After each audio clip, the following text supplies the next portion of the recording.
লেগেছে রক্তে আগুন লেগেছে, মুজিবের বাংলায় রাজাকারের টাই নাই, শেখ হাসিনা আসবে বাংলাদেশ হাসবে।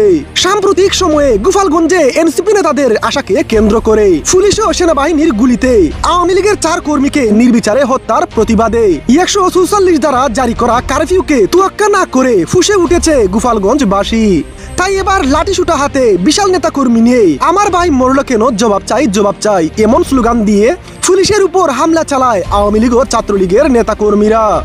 শান্তিপূর্ণ পদযাত্রার ঘোষণা দিয়েছে একটি দল, সেই দলটি অনিবন্ধিত, তাদের রেজিস্ট্রেশন নাই।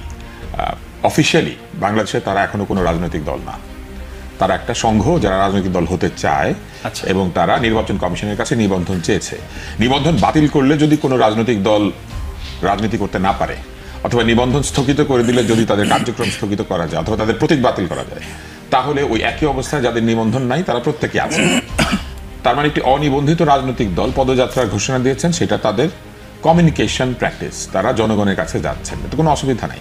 কিন্তু তারা অন্য সকল জেলায় প্রবেশ করেছেন পদযাত্রা এই শব্দটি ব্যবহার করে, কিন্তু গোপালগঞ্জে প্রবেশ করার আগে তারা অধিক উত্তেজনায় লিখেছেন যেটা মার্চ টু গোপালগঞ্জ। তারপরে সমস্ত সামাজিক মাধ্যমে বিভিন্ন জায়গাতে উস্কানিমূলক কথাবার্তা বলা হয়েছে, ধারণা দেওয়া হয়েছে এইরকম যে তারা মুর্দাবাদ করতে এখানে যাচ্ছেন, এবং তারপরে এমন ধারণাও এসেছে বিদেশ থেকে যেখানে বলা হয়েছে যে সুযোগ দেওয়া হচ্ছে, এইবার কিছু হবে না, কিন্তু পরে কিন্তু সমস্যা আছে, এইরকম উস্কানি দেওয়া হয়েছে। ফলে উস্কানিমূলক তৎপরতা সবার চোখের সামনে চলছে, কিন্তু যারা এই উস্কানির বিপরীতে আইন শৃঙ্খলা রক্ষা করার জন্য ব্যবস্থা নেবেন তারা অনেকটা দেখি না কি করে ভানুর কৌতুকের মতো বসেছিলেন। এবং 144 ধারা তারা সকালেও জারি করতে পারতেন না, এই জন্য যে 144 ধারা মানে 4 জনের বেশি লোক এক জায়গায় হয়ে সভা সমাবেশ করতে পারে না, তাহলে এনসিপি সমাবেশ করবে কি করে? তারা আসলে এনসিপিকে সমাবেশ করতে দিতে চেয়েছেন, এবং সেখানে সমাবেশে গিয়ে যে ধরনের বক্তৃতা হয়েছে, বক্তৃতার তো ভিডিও আছে, আপনি যদি বক্তৃতা এমনভাবে দেন যে বক্তৃতার মধ্যে নিজেদের বক্তব্যের চাইতে বরং অন্যদেরকে সতর্ক করার প্রবণতা থাকে, তাহলে স্বাভাবিকভাবেই এই কথাটা মনে রাখতে হবে যে আপনি যদি একটা পাড়ায় ঢোকেন, সেই পাড়ায় মনে করেন একজন বড় ভাই আছেন, যে বড় ভাইকে সবাই শ্রদ্ধা করে, অন্য পাড়ার লোক ঢুকে সেই বড় ভাইয়ের নামে কিছু বললে সে যাই হোক না কেন পাড়ার লোকজন প্রতিবাদ করে। আর ঢুকেছেন এমন একটা জায়গায় যেখানে বঙ্গবন্ধু শেখ মুজিবুর রহমানের কবর আছে, এবং সেইটাকে ঘিরে নানান ধরনের ধোঁয়াশা তৈরি করা হয়েছে যে তারা কি করবেন, কি করতে পারেন, এরকম একটা অবস্থা তৈরি করলে একটা প্রতিক্রিয়া হওয়ার সম্ভাবনা থাকে। কিন্তু আমার আরেকটা প্রশ্ন আছে, একটা অনিবন্ধিত রাজনৈতিক দলকে প্রতিরক্ষা দেওয়ার জন্য রাষ্ট্রের সমস্ত বাহিনী এক জায়গায় হয়ে যাচ্ছে, এটা কি আসলে সরকারি দল? এটার জন্য টাকা খরচ হয় না? অন্য সব রাজনৈতিক দলকে পাহারা দিবে? কালকে যদি অন্য সব রাজনৈতিক দল যারা অনিবন্ধিত তারা এরকম এই ধরনের পদযাত্রা বা কর্মসূচি ঘোষণা করে, তাদেরকে একইভাবে রাষ্ট্রীয় বাহিনীর প্রতিরক্ষায় তাদেরকে সব জায়গাতে সভা করতে দেওয়া হবে? আজকে ফরিদপুরে তাদেরকে পাহারা দিচ্ছে কেন? ফরিদপুরে কি হয়েছে? শুরু থেকে এত পাহারা কেন? তার মানে কি প্রহরা দিয়ে তাদেরকে জনপ্রিয় করতে হবে? জনগণের পাহারার বদলে তাদের নিরাপত্তা বাহিনীর পাহারা দরকার হচ্ছে কেন? এবং যে উদ্দেশ্য নিয়ে তারা গেছেন, মুজিববাদের কবর দিতে হবে, একটা বাদের কবর দিতে হবে, এবং স্লোগানগুলো তো আমরা শুনেছি। প্রধান উপদেষ্টার আগে তো আমাদের সেনাবাহিনী প্রধান বলেছেন যে সেনাবাহিনী কাউকে গুলি করবে না, এবং প্রধান উপদেষ্টা বলেছিলেন এই গুলি এবং এই মৃত্যুর দায়িত্ব এখন প্রধান উপদেষ্টার। কারণ আমাদের দেশে সরাসরি কথা হচ্ছে যে আমরা সবসময় কাকে দায়ী করেছি?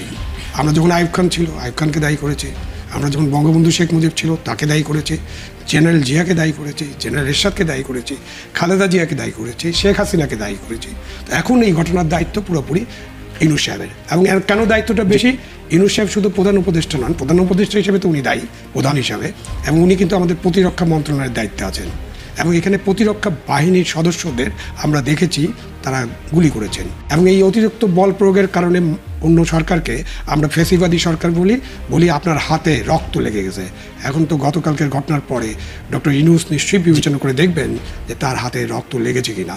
এবার বিভিন্ন সূত্র থেকে জানা গেছে নির্বাচনকে পরিকল্পিতভাবে পেছানোর জন্য, দেশকে অরাজক পরিস্থিতিতে নেওয়ার জন্য গোপালগঞ্জে এমন কাণ্ড ঘটিয়েছে ক্ষমতালোভী ইউনূস ও তার সমন্বয়করা। এখন যদি এসে কেউ বলে যে গোপালগঞ্জে যে সমস্ত ঘটনা ঘটছে, তারপরে কি আপনি বলবেন নির্বাচনের অনুকূল পরিবেশ আছে? আপনি কি বলবেন? না, নাই। এই যে জবাবটা আপনার কাছ থেকে নাই পাওয়া, এটাই ছিল মূল উদ্দেশ্য। নির্বাচনের পরিবেশ এখন নাই, দেখেন না গোপালগঞ্জে কি হচ্ছে। আমি যখন ইলেকশন দিব তখন কি আমার গোপালগঞ্জে ইলেকশন দিতে হবে না? ওখানেও তো ইলেকশন দিব। ওখানে এনসিপি মতো এরকম একটা মহান দল কোনো প্রার্থী দিতে পারবে না, এটা কি হইলো?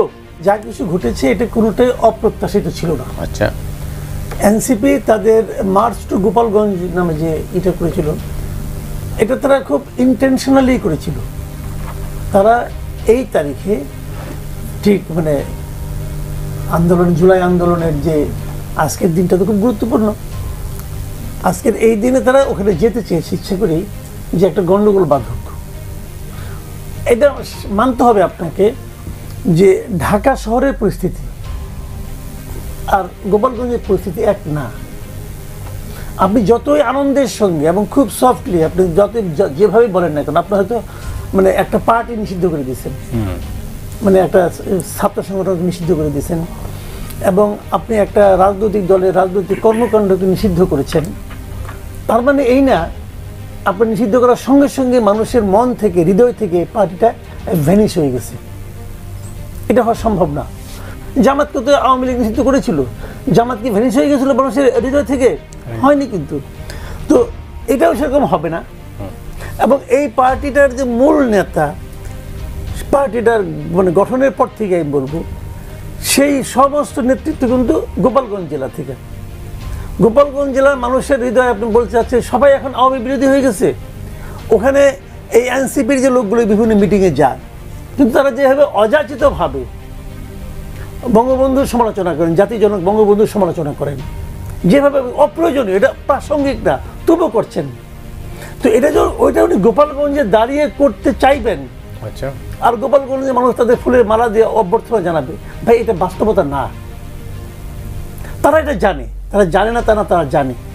তারা জেনে শুনে করছে, কারণ এটা কেওয়াজ বাজানোর মূল লক্ষ্য। এবং তারা যে কারণে গিয়েছে তাদের উদ্দেশ্যটা তো ফুলফিল হয়েছে।